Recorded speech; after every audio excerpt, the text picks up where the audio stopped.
Hey, did you go drinking again? This is the third time this week.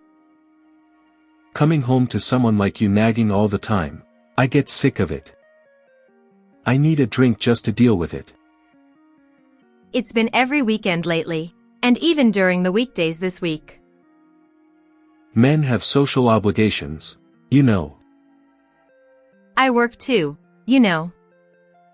Can't you come home early sometimes and be there for Alex? Who cares? Taking care of the kids is the wife's job, isn't it? Lately, my husband and I have been arguing like this every day. It's been 12 years since we got married, and dealing with my husband's spending habits has been a constant struggle. I am Stephanie McDonald, 36 years old. I have continued working even after marriage. My husband is 2 years older than me, and since we got married, we've aged together. So, when he calls me old hag, it's only natural for me to think, then aren't you an old man? But even though I try not to retort in the same way to avoid escalating into a fight, we still constantly clash over money and the kids. My company is fairly large, and they have a solid maternity and paternity leave system, so returning to work after having children was smooth for me. I have no complaints about my job. My husband also works at the same company, but he was transferred to a different department after returning to work, so we hardly ever see each other at the office. He's in the sales department now, so I understand that he has more social engagements than me, who works in general affairs, and that he often can't leave work on time. But still, I can't help but think about it. My husband never once helped with dropping off or picking up our child from daycare. Hey, can't you go pick up your kid for once? Isn't that your job? Besides, I never wanted kids in the first place. But he's already here. It's pointless to say that now, isn't it? People say you start finding them cute once they're born, but that's a lie. I don't find him cute at all. He doesn't even warm up to me. That's because you never spend any time playing with him. Even when Alex talks to you, you ignore him. On my rare days off, I want to relax too. I can't be bothered to deal with the kid. Our only son, Alex, is now in the 4th grade of elementary school. He's at an age where he understands a lot of things. He's probably well aware that his father is indifferent towards him. When he was younger, he used to talk to my husband quite a bit, but he would only give half-hearted responses, seeming annoyed. Dad? What? I'm watching TV now. Don't bother me. I'm sorry. Hey. You shouldn't talk like that. Shut up. I'm tired from work every day. Unlike your cushy general affairs job, sales requires constant attention. Don't make me deal with you even on my days off. This is how things always go. My husband doesn't involve himself in school events or parenting at all. He's never attended any open class days or sports days. It's hard not to feel like I'm practically a single parent in this situation. Nowadays, even my son doesn't initiate conversations with his father anymore. On top of that, my husband never buys anything for our son, but he spends extravagantly on himself. Yet, he acts all high and mighty every day, and my frustrations just keep building up. I try not to nag too much, but I end up saying something anyway. And there's a reason for it. Actually, when our child turned 3, I discovered my husband's debt. As we both were working, we split the living expenses equally, so I wasn't aware of how my husband was managing his salary. However, since our child was born, our living expenses have increased. Naturally, our respective financial burdens increased as well. We had agreed to deposit a fixed amount into a joint account for shared living expenses, but even though we had only increased it by $200 since before our child was born, my husband often failed to deposit money on the agreed-upon dates. When I confronted him about it, it turned out he still had debt from before we got married.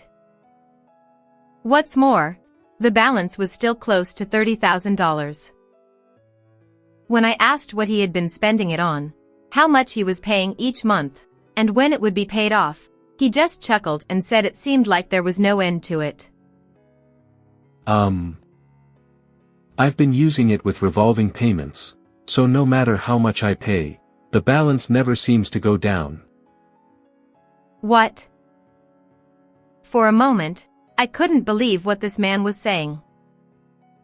Essentially, he's been making purchases every month that exceed his payments, but since he's putting everything on revolving payments, the amount he owes never changes. In fact, it's been increasing over the years. It's such a reckless plan, and it filled me with anger. I couldn't help but feel pathetic that he doesn't even seem to realize he's become a father. To prevent any further splurging, I decided to deactivate all the credit cards he had at the time. He grumbled quite a bit about it, but I earnestly explained to him what would happen if his debt continued to increase and managed to convince him not to use them anymore. If the money had been spent for the family's sake, it would have been one thing, but this debt was incurred for his own extravagance. It's only natural for adults to take responsibility for their own actions. However, because he wanted to repay the debt as quickly as possible, he increased the monthly payment amount, leaving me to cover most of the household expenses. It's been 7 years since then, and the debt has long been paid off, yet the amount my husband contributes to living expenses is less than before. When I asked him to increase it, he simply reasoned, "You earn more." He used this as an excuse and never increased the amount. He believes it's only natural for the one with the higher salary to contribute more to the family. My husband's sales performance isn't great either. He's constantly being outperformed by his peers, which makes him feel stagnant, so he's not putting much effort into his work. Consequently, he's not getting promoted. Meanwhile, I was promoted to the head of the General Affairs Department 2 years ago. As a result, I started earning more than my husband. However, he's not too thrilled about it. I tried giving my husband various advice to motivate him, but it seems he didn't like that either. What do you know about sales? Don't butt in where you're not needed. He completely ignored my words. He just argues back no matter what I say, so I gradually became tired of it and stopped saying much. One day, my husband mentioned that he was going back to his hometown for a high school reunion. When he said going back, it wasn't really about visiting his parents because they had already passed away, and his brother's family lived in the family home. My husband and his brother didn't get along well and had no communication at all. There had been a dispute over the inheritance when their father passed away 5 years ago. My brother-in-law and his wife had been taking care of their mother, who required nursing care for many years. My husband had completely distanced himself from the situation. Despite feeling sorry, I couldn't find the time to help out much due to my job, and I was basically left to handle everything on my own since our child was born. As a result, I hardly visited my in-laws, and my mother-in-law passed away almost 3 years before my father-in-law, who died a year before my husband's debt came to light. Therefore, it seems that my father-in-law left a will stating that all of his assets would go to my brother-in-law and his wife after his passing.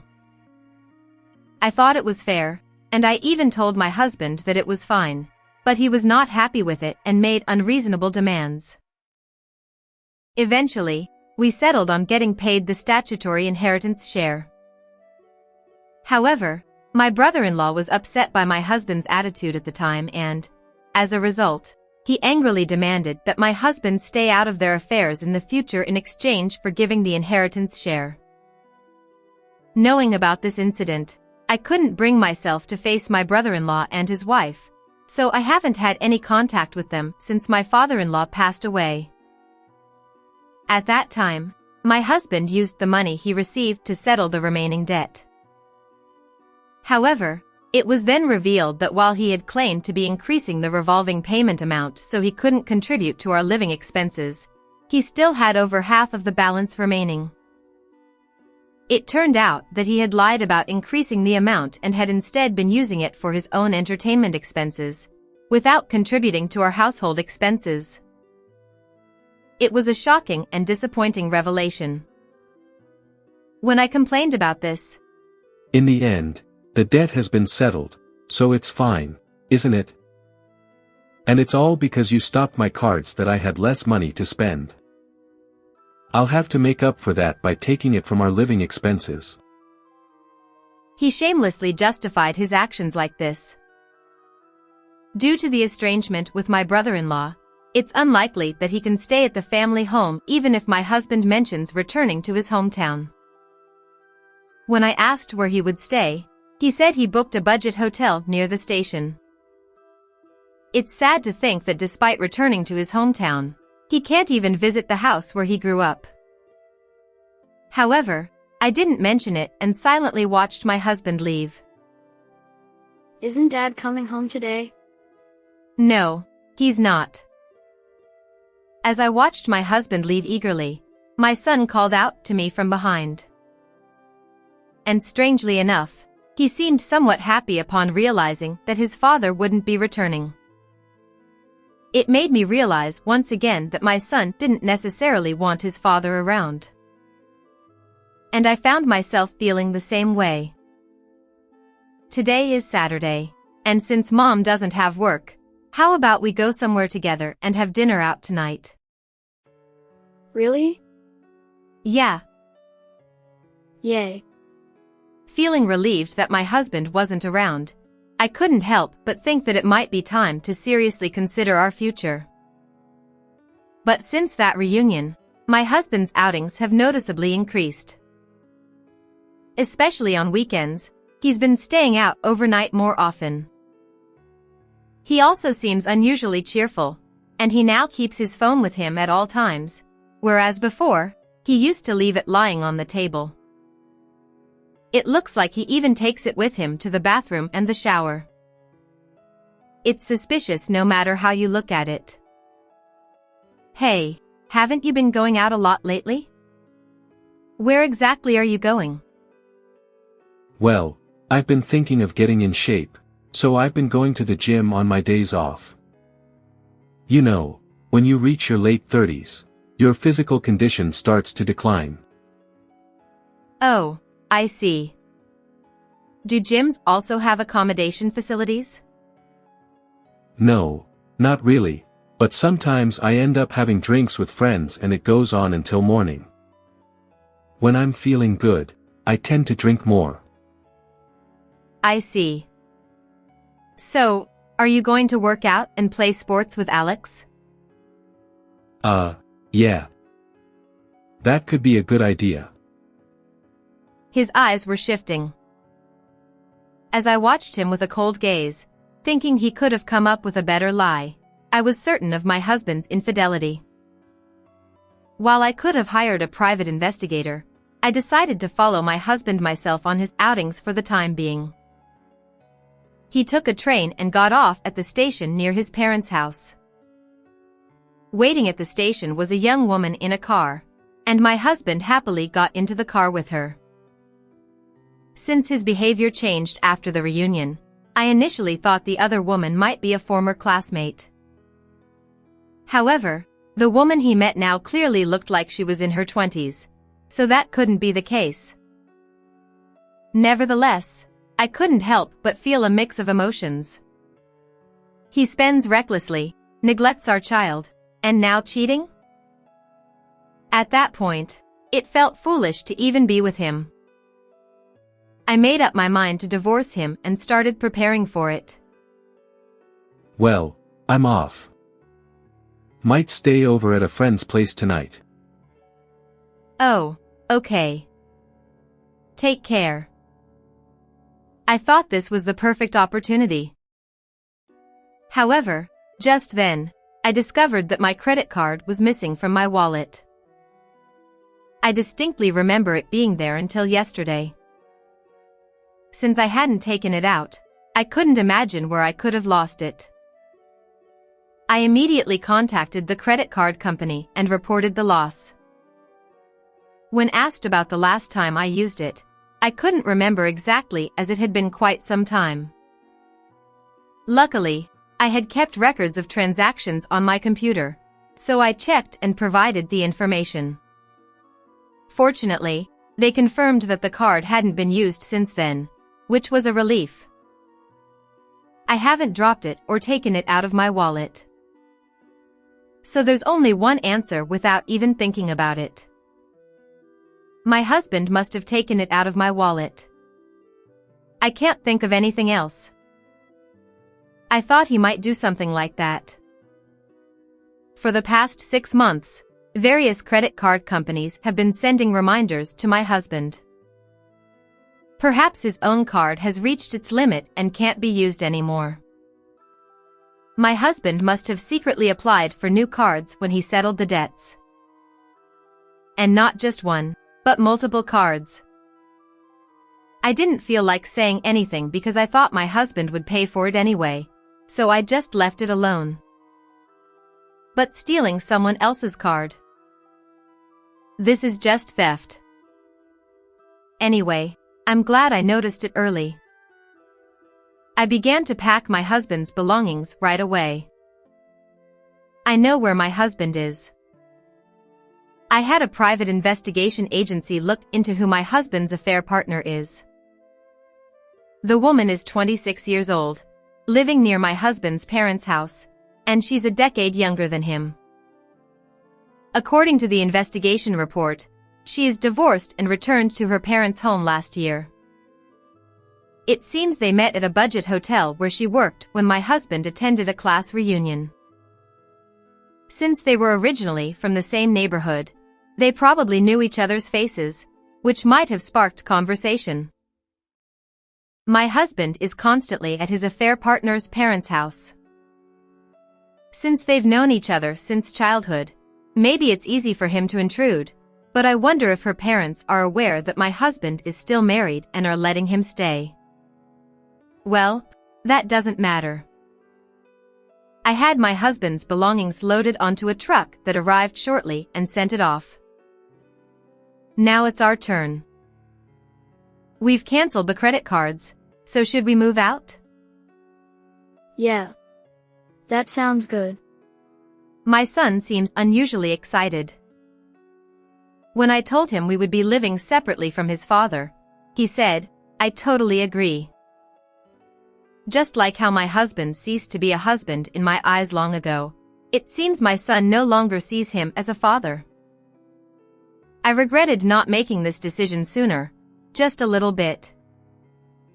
By nightfall, we had moved into our new home. Of course, we left the previous rental spot clean and empty, canceled the utilities properly, and returned the keys under the supervision of the real estate agent. As my son and I discussed what to have for dinner, my husband called. Hey, what's going on? Why did you send me my stuff? Everyone's freaking out. Well, it seemed like you were staying over there quite often, so I thought it might be convenient to have your personal belongings with you. Don't mess around. Thanks to you, Julia's parents found out I'm married. You included the divorce papers in the package. And why do you even know where I am? I had a private investigation agency look into it. It seems my husband truly believed his affair hadn't been discovered. I must have been really underestimated. Your actions were so obvious. I already knew about the affair, but I didn't bother investigating the identity of your partner. I have a job. You know. Plus, I wanted solid evidence. Evidence. To get as much alimony as possible, it's better to have evidence of the affair, isn't it? You won't get away with this when I come back. Come back? To where? Back to our home, obviously. Oh, so you still had plans to go back home? Well, that's surprising too. As he said, it seemed my husband returned home the next day. He must have been quite shocked to see our home emptied. I wonder why he thought I would still be there, even though I had sent him the filled-out divorce papers. Moreover, today he apparently tried to use my credit card, only to find it declined, causing him embarrassment. If a card goes missing, it's only natural to report it lost, right? Oh, by the way, I also filed a theft report with the police. Huh? My husband's voice trembled. It was clear he was worried about getting caught by the police. Well, if he doesn't have that fear, I won't be able to settle my anger either. It's true that I reported it to the police, but unfortunately, since he's family, he won't be charged with theft. Furthermore, according to the credit card company, if a card is stolen and used by a cohabiting family member, the payments aren't waived due to the owner's negligence in supervision. It means I have to pay for it. I'm glad I noticed it before it was used. Since my husband's affair was proven, the divorce went smoothly. I reported the divorce to my company. Changing my last name and promptly reporting divorce is required. By the way, when asked for the reason, I accidentally blurted out because of my husband's affair. As a result, the news spread like wildfire throughout the company, and my ex-husband earned the disapproval of his colleagues and seems to be receiving quite a few cold stares from those around him. Moreover, since our company has strict ethical regulations, my ex-husband was demoted and transferred to a regional office. Until now, I had been covering the majority of our living expenses, so it's natural that he'll find himself short on money if he continues spending as he did before. It seems he has finally realized that. On top of being demoted, his salary has decreased even further, and he's struggling to make ends meet with alimony, child support, and payments for his reckless spending on his card. Payments started to be delayed, cards got suspended, and he couldn't get new ones because they kept getting rejected in evaluations. Then he contacted me, saying something like, "Lower the alimony since I can't afford it anymore." But I wasn't having any of it. Naturally, I firmly refused. Then, unbelievably, he reached out again, claiming he had broken up with his affair partner and suggesting we reconcile. That's just absurd. I told him, "Don't ever contact me again," and hung up the phone. My ex-husband's affair partner, knowing he was married but not telling her parents, and apparently her previous divorce was also due to her infidelity. This led her parents to finally lose their patience and become extremely furious. It seems they disowned her and kicked her out of their house. It seems she got my contact information from my ex-husband because I received a direct call asking for a reduction in the alimony payment. The fact that she would even say such a thing to me is unbelievable. Naturally, I refused, and on the other end of the phone, there were cries and screams. I truly realized how difficult divorce can be. Even so, my son and I are living happily every day. He seems much more relaxed and joyful than when my ex-husband was at home. It's truly refreshing not to have any expectations, as if he was never there from the start. I intend to continue working hard in parenting and my career.